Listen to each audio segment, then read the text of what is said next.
So when I concocted this title, I kind of realized that what makes the world go round, well, what's the world? What I really meant is the Earth. And that's something that we don't often think about, the driving force that makes the Earth rotate. And in fact, all of this came from the book that David mentioned, The Fourth Phase of Water.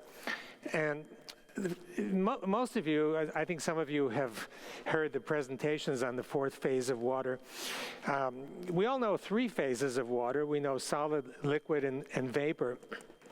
The excuse me, the book presented evidence that there's actually a fourth phase of water, and there are a few properties of that phase that actually gave rise to what I want to talk about today. Let me just begin by mentioning some of those properties. The first one is that when water, and you can see the water, I think there's a, let's see. So this is water that you see here, and next to the water is some kind of hydrophilic surface. And what we found is that when water meets the hydrophilic surface, it builds this huge zone. This is not one or two molecular layers, but up to millions of molecular layers of water that actually changes its properties amazingly. And we call this, because the properties are so different, we call it the fourth phase of water. And one of the features that it has is that it's got negative charge. And the region beyond that has positive charge. We call it the fourth phase, and sometimes we call it the exclusion zone, because we found that this zone excludes practically everything from it, just like ice. It moves out into the region of ordinary bulk water. So because this region is negatively charged and this region is positively charged, you can actually put an electrode in here, an electrode in here, and extract current from it. So that's one of the interesting features of this. Another interesting feature is where the energy comes from to build this zone of water and to separate the charge. It comes from light. This was rather a surprise to us, but we found that if you expose the water to light, what happens is this exclusion zone, EZ, exclusion zone, fourth phase of water builds, and the charges separate. So we found it really interesting that light, that sunlight, for example, is the energy that drives the buildup of this phase of water. Now, when you think about it, this has led to a lot of thinking about the consequences of this. And one of the consequences that I'm going to be talking about is the rotation of the Earth. Now, I know it's impossible to think of any linkage between what I showed you a moment ago and the Earth's rotation, but I bet that a lot of people here don't really think about what makes the Earth turn. Maybe you do, I'm not sure. Most of my colleagues don't think of it. Oh, you know, it just turns, it spins, right? It started spinning from day one and it just keeps spinning. But when you think about it, you know, most things that spin run down. There are energy losses, and it just doesn't keep going forever. And when we think of the Earth, you know, something may have set it spinning 5 billion years ago or something. You can imagine something spinning for maybe a few times or a few years or even a few hundred years, but 1,000 years, 1,000,000 years, 1 billion years, can it really keep going on that initial energy? Is inertia enough to keep it going? So we started thinking about that, or I started thinking about that. And so what I want to get to toward the end of this talk, and I'll give you a punchline, is that I'm going to suggest to you that the wind blowing over the Earth is actually what's responsible, at least hypothetically, a speculation, for keeping the Earth rotating. And then, of course, the question arises, well, okay, so I'm suggesting that the wind is responsible, but what gives rise to the wind? That's another topic that I bet not too many people have thought about. And I'm going to be suggesting to you that the wind actually comes from charge gradients, lateral gradients of charge, particularly positive charge in the atmosphere. So that's where I'm going. And the way I'm going to do it, I'm going to answer a series of questions, and the list is here. First of all, when we think of charges, charges can exert force, repulsions and attractions, and I think most of us, maybe with the exception of the people here in this audience, don't really think of charges as having really powerful forces. We think, we touch something, we get a shock, and okay, but we don't think of really strong forces. So the first question is, well, how strong are charge forces? If you got a plus and a plus near one another, is it weak? Is it strong? Next question. Where on the earth do charges hang out? Okay, and I want to talk about the earth itself and the atmosphere and the charges that we find there. And the next question, which you could have surmised, is, are there really gradients of charge that we can identify? And then can charge gradients really drive the prevailing winds? And if so, can the prevailing winds spin the Earth? Okay, so first question, how powerful are charge forces? Well, one of the phenomena that got me started is something shown by our previous speaker, Don Scott, in one of his books, and that is, if you put a proton next to an electron, let's say at a distance d between them, there are actually two forces that you can think of. The first one is the obvious one, which is the attraction, the electrostatic force. But also, since the two have mass, there's a gravitational force. And the question is, okay, which one is stronger and by how much? And I'm sure most of you will of course, guess that the electrostatic force is larger than the gravitational force, but by how much? See, so that's a question. And the answer turns out to be 10 to the 38th. It's not trivial. It's a huge amount. But I think most of us don't really understand what 10 to the 38th really means. We can understand 10 times or 100 times or 1,000,000 times, but 10 to the 38th. 10 to the 38th is something like the schematic shown here. If you take a proton on the upper left and consider the diameter of the proton, okay, and then consider another distance. If you look at next to the last panel there, you see the solar system. And if you take the distance from the sun to the edge of the solar system, take the ratio of that distance to the diameter of a proton, that's only a mere 10 to the 19th. We need 10 to the 38th. So we're talking about the ratio of the size of a proton to the distance between us and some distant galaxy. That's 10 to the 38th. It gives you some idea about how strong the forces are, the electrostatic forces compared to gravitational forces. Okay, here's another example. You take two copper balls sitting on top of one another, and you start removing electrons from each one of them. That, of course, leaves the two copper balls positively charged. And so the question is, well, how many electrons do you need to remove so that the top one levitates? Okay, and I don't know, maybe you know the answer to that. It turns out the answer is 1 in 10 to the 7th. In other words, only 1 in 10 million, approximately, electrons need to be removed so that this ball, because of repulsion, starts levitating, a really small force. Another example, you take a light bulb, take one of the old-fashioned 120-watt light bulbs, and you know the current goes through the filament, right? And if you could, suppose you could capture electrons, and capture, let's say, 1 second's worth of electrons running through that filament.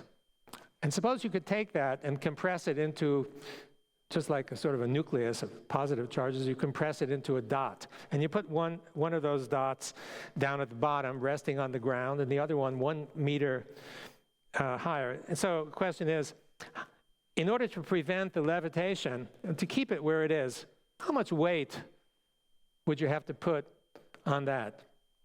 Anybody want to take a guess? Lots. Okay, thank you. Okay, the answer is 50,000 fully loaded garbage trucks. I would have shown jumbo jets, actually, there are 5,000 fully loaded 747s, but my son, the artist, couldn't draw them. Okay, and here's finally, not to belabor the point, but it's an important point. Consider this. Suppose you're lying down and somebody is lying or suspended, let's say 1 meter above you, okay? And you remove 1% of her, she's got a lot of electrons and protons, you remove 1% of her electrons and 1% of the electrons of the person below. They're 1 meter apart. And of course, both of them become positively charged, so instead of coming together, which they might like, they're actually coming apart.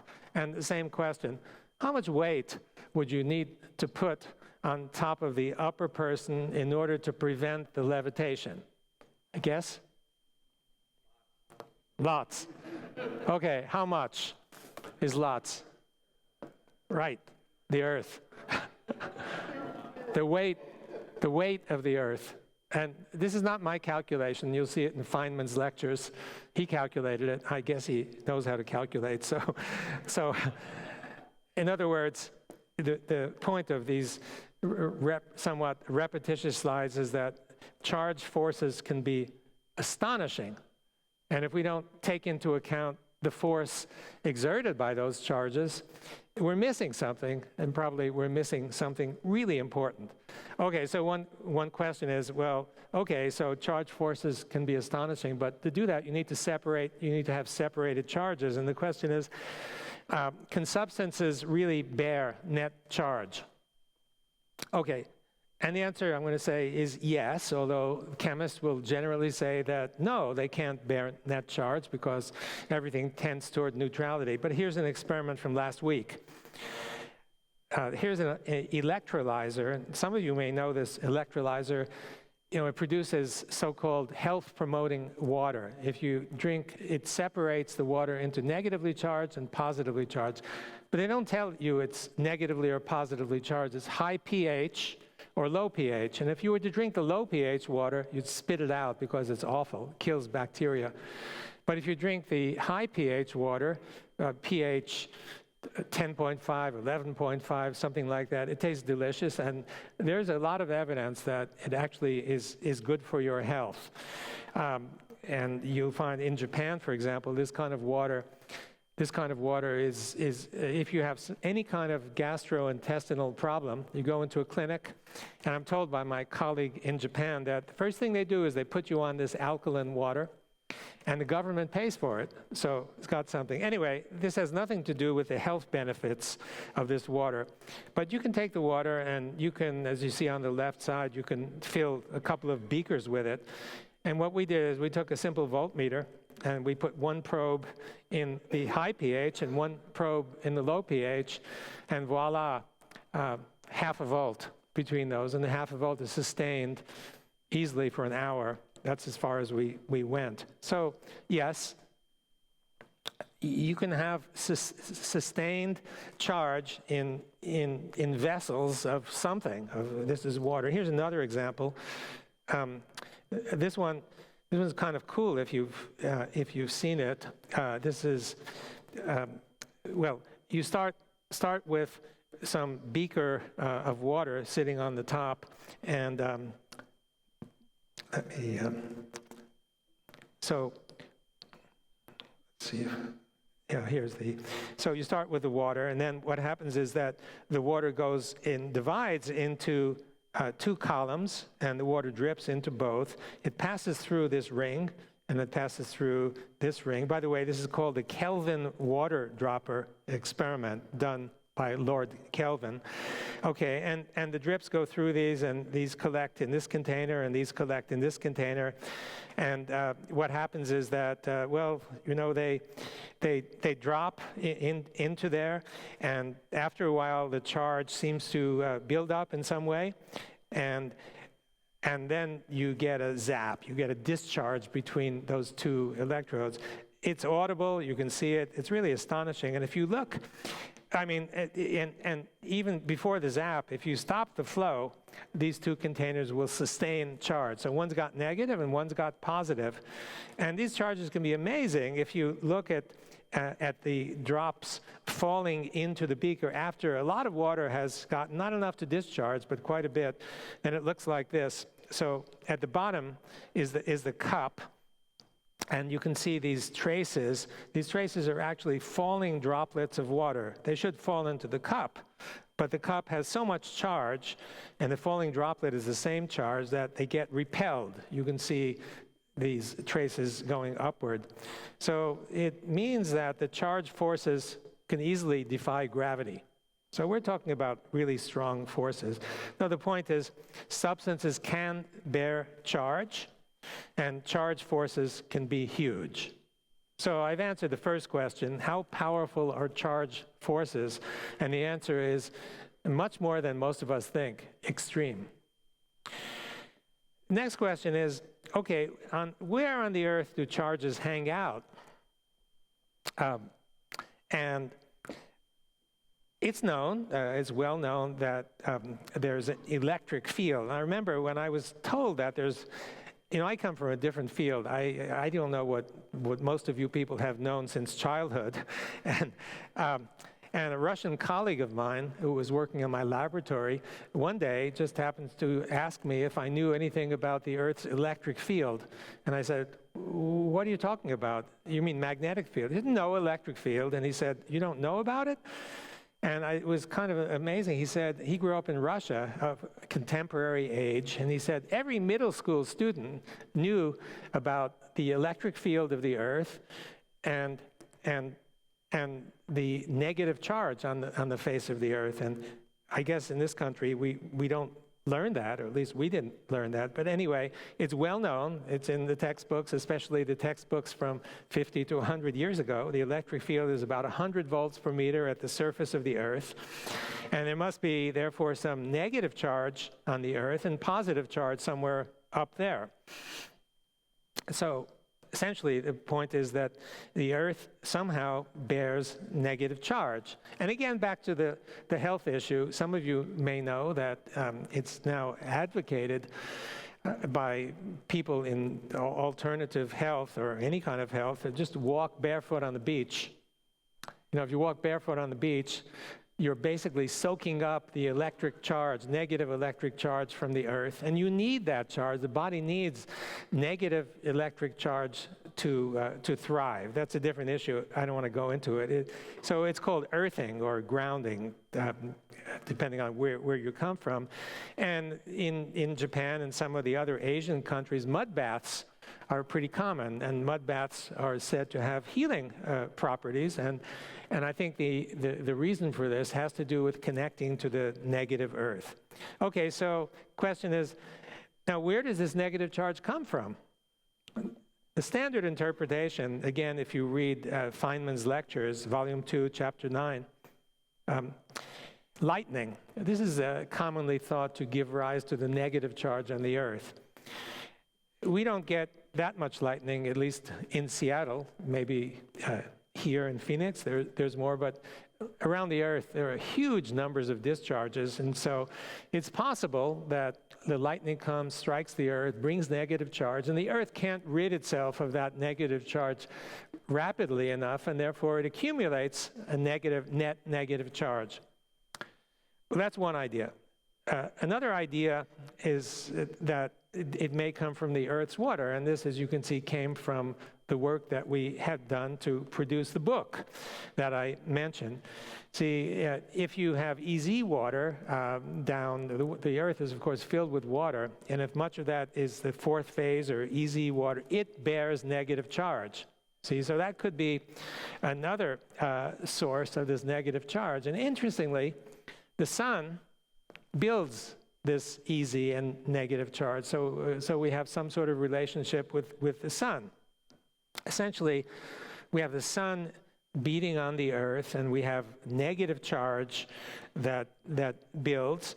And if the Earth is highly conductive, as many investigators think, then these charges will go all around and fill the subsurface of the Earth with net negative charge. So, okay, there's the negative charge, and you might say, well, where do the corresponding positive charges lodge?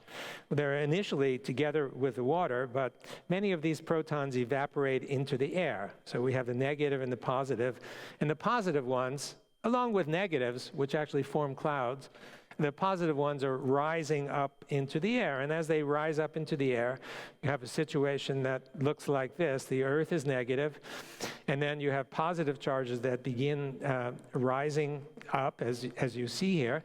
And close to the Earth, there's a high concentration of positive charges because those charges are attracted to the negativity of the Earth. But as you get higher up, the protons or hydronium ions tend to repel one another, and they rise vertically and begin to spread out. You have positive charges in the atmosphere and negative charges on the Earth. And if you think about that, plus and minus, you have a situation like this, and basic electrostatics tells you that the positive charges are clinging to the negative charges, and so the atmosphere clings to the Earth. And the question that arises, well, if the atmosphere clings to the Earth, it exerts pressure on the Earth. Does this explain atmospheric pressure? The prevailing pressure mechanism is fraught with several paradoxes. We think of pressure arising from the weight of the air. So the weight of the air is pressing down on us. And if you're on top of Mount Everest, there's less air and it's pressing less on you. But if you think about that, we have a gas up there, and the question is, well, we define a gas as you have molecules, and they don't stick together. They actually bounce around and hardly interact with one another. And so if they don't interact except very rarely, then can we easily imagine how they press on the Earth? Or why when you're higher up you have less pressure?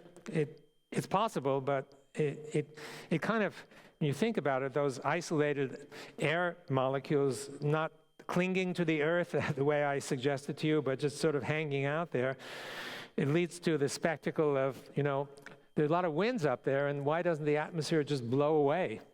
Don't know if you ever thought about that. Okay, here's another paradox about the atmosphere and the way we think about the atmosphere, and we're ignoring the positive charges that I told you about. Well, the atmosphere is a mixture of gases. It's not just nitrogen and oxygen, a whole bunch of other gases. So among them, argon is about 1%. It's actually quite a lot of argon that we have in the air, and CO2, of course, causing, apparently, maybe, depending on your belief system, a lot of problems. But argon is the densest of all. And so if argon is the densest of all, you think after all these years that you might have a situation like this.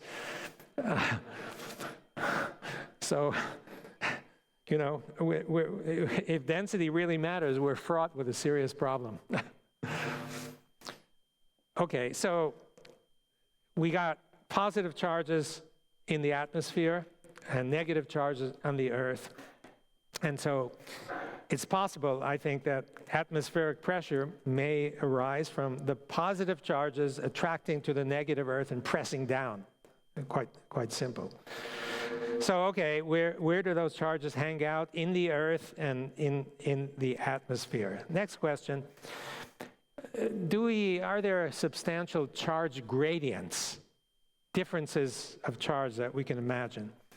And the answer I would suggest to you is yes, there are both vertical gradients and lateral gradients, the lateral ones being the ones I'm going to be focused on in a moment. But the first is, I mentioned to you that the protons diminish with increasing altitude, and that's shown on the two panels there. Now, suppose you put a test charge, the red one, down near the surface of the Earth. There are a lot of positive charges there. And you'll detect a high electric field. And if you put the test charge higher up, there are fewer positive charges there, and the electric field will diminish. So the field strength diminishes with increasing altitude, and that's well known, well reported. This is nothing controversial. The field strength also increases with sunshine, and this is the interesting part that maybe some people are unaware, but there's enough evidence for this. So if the positive charges are caused by evaporation from the Earth's water, then nighttime there's not much evaporation, right? The charges should be fairly low in altitude. And during the daytime, when you have ample sunshine creating evaporation, those positive charges should rise way up, right? So there should be a big difference between daytime and nighttime. And so therefore, the electric field, which depends on all that charge, should vary with the time of day.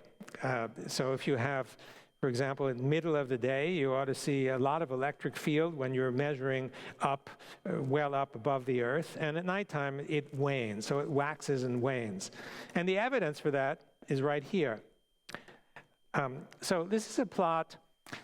This is a bit complicated, but on the abscissa you have time, and if you look right in the middle at 12 o'clock, that's noontime GMT. That would be Greenwich, okay, in England, and the electric field that was measured up in the air. Look at the oscillation. So first look at the middle one, Africa and Europe, and you can see that the peak occurs roughly 2-3 p.m. around Europe, just when the sun is kind of has been around for a while, high in the sky, maximum evaporation, all those positive charges high. So you can see that the electric field there is very high. Now look to the right, and you can see the U.S. That occurs 6 or so hours later during our afternoon. So you can see that it doesn't matter where you are, during the nighttime the electric field is low, and during the daytime it's high. And look at the differences between them. Look at the Americas, the blue one. You can see that during the daytime the electric field is 10 times higher than it is at night. This is a huge difference that I think many people are unaware of. So there's a great big difference between day and night, and you can see that there's a gradient. When night meets day, there's a gradient, and also on the other side, the upper right of the figure, there's another gradient. There's a morning gradient, and there's an evening gradient. Big, huge lateral gradient of positive charge. So, do substantial charge gradients exist? Both vertically and horizontally. Okay, now, can those charge gradients drive the prevailing wind?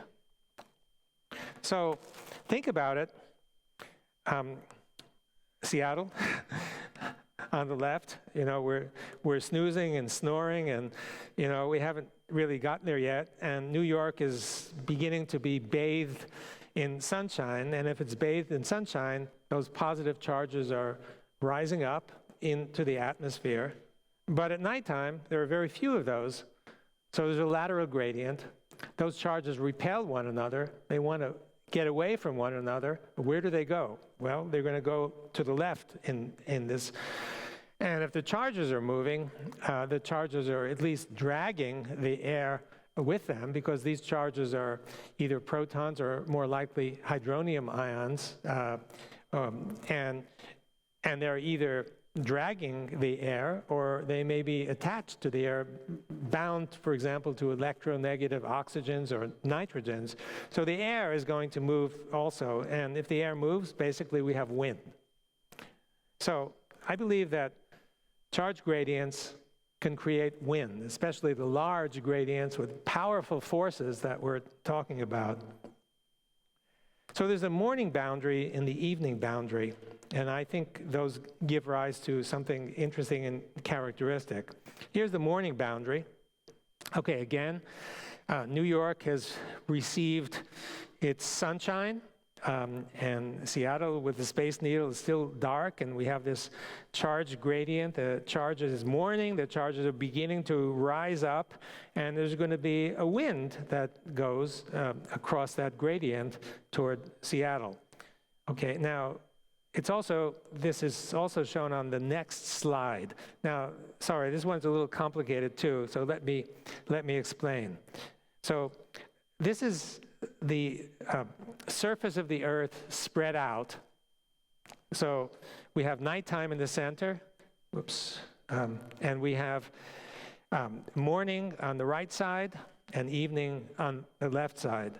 Now, start on the right side and morning, and remember that's just what I was talking about. The wind is blowing from the east toward the west, and it's not a strong wind because the charges on the right side are just beginning to rise up. There are not so many.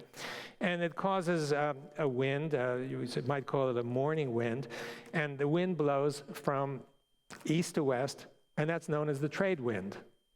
Trade wind blows gently. It's what got Columbus to the New World. Now look at the other side. Look at, this is the left side is the evening. Okay, and by the evening, mid-afternoon, late afternoon, the charges are way up high, and the gradient is in the opposite direction. It blows from the late afternoon toward the evening, so it blows from west to east.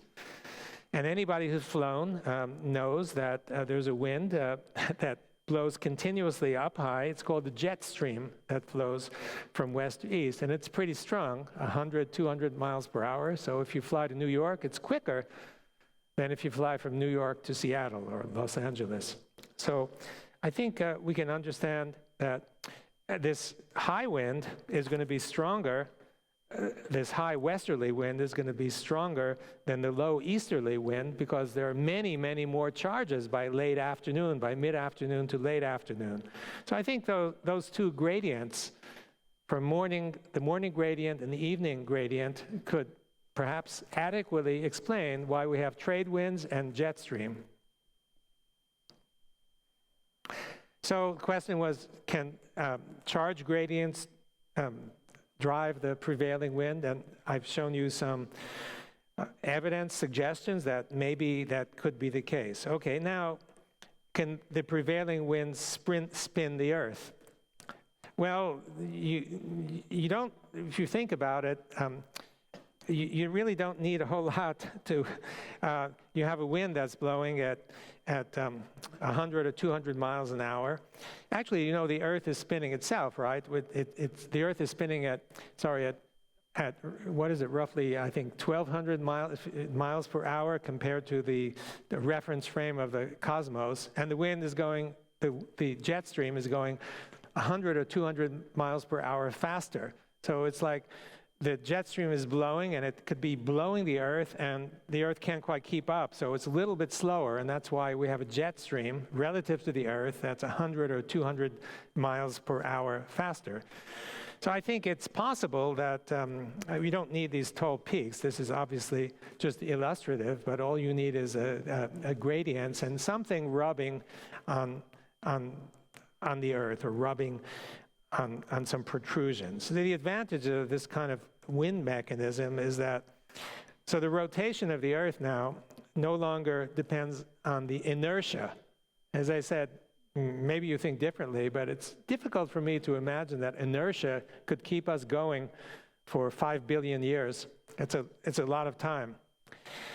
And also, the sun's energy is the ultimate driver, because remember, the sun's energy is what splits the charge in the water, which gives rise to the positive charge. And so it all comes back to the energy from the sun. And so the conclusion from this is that the reason the Earth keeps spinning is it gets energy from the sun to make it spin. It just doesn't do it.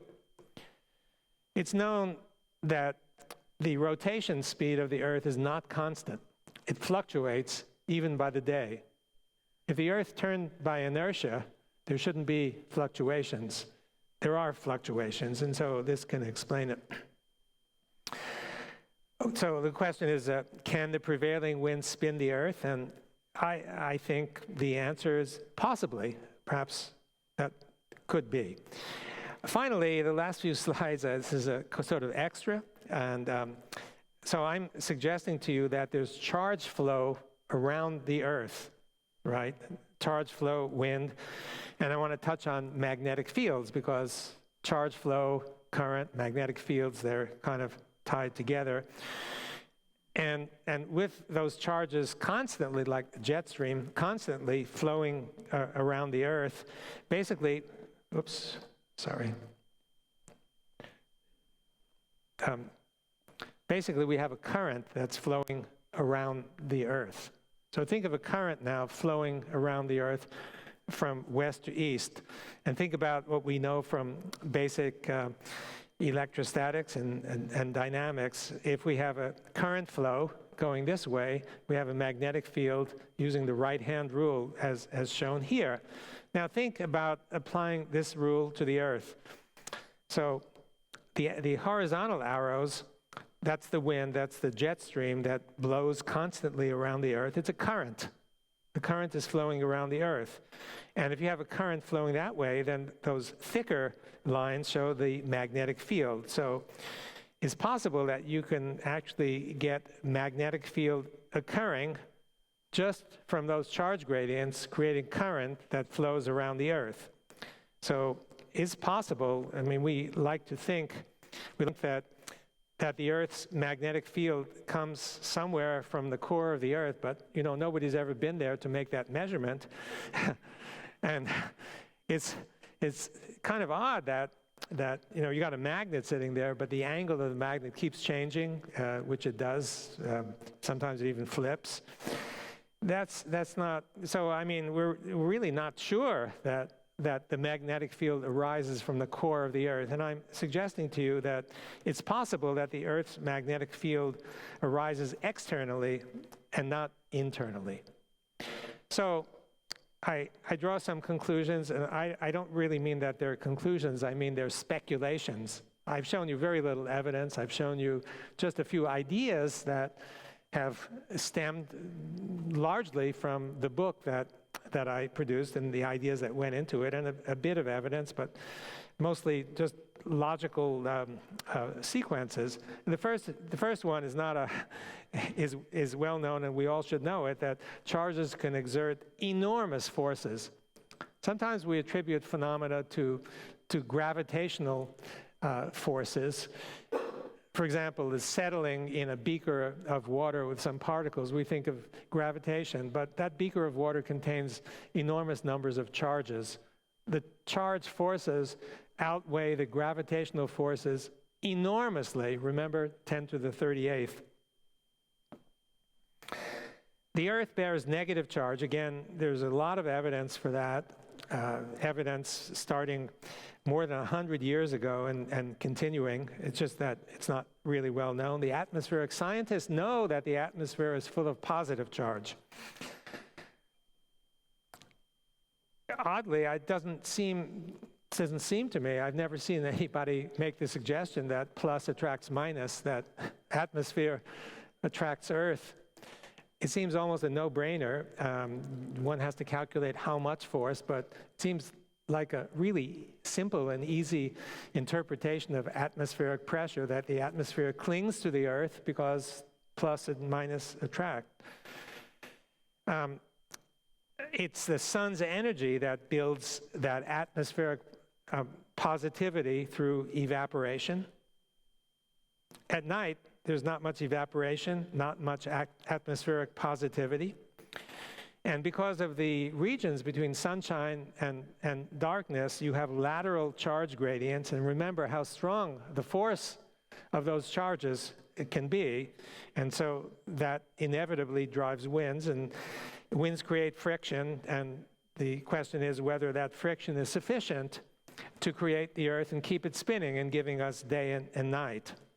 And it's possible that those charges may actually create the Earth's magnetic field. So I guess I would like to conclude with the fact that the universe, or at least the Earth around us, is indeed electric, as I know many of the people here would like to think.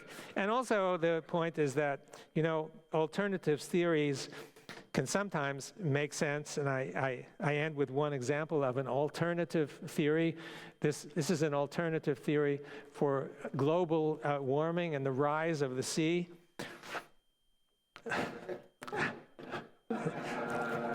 Suggest an alternative mechanism, and thank you for listening. Thank you. Thank you.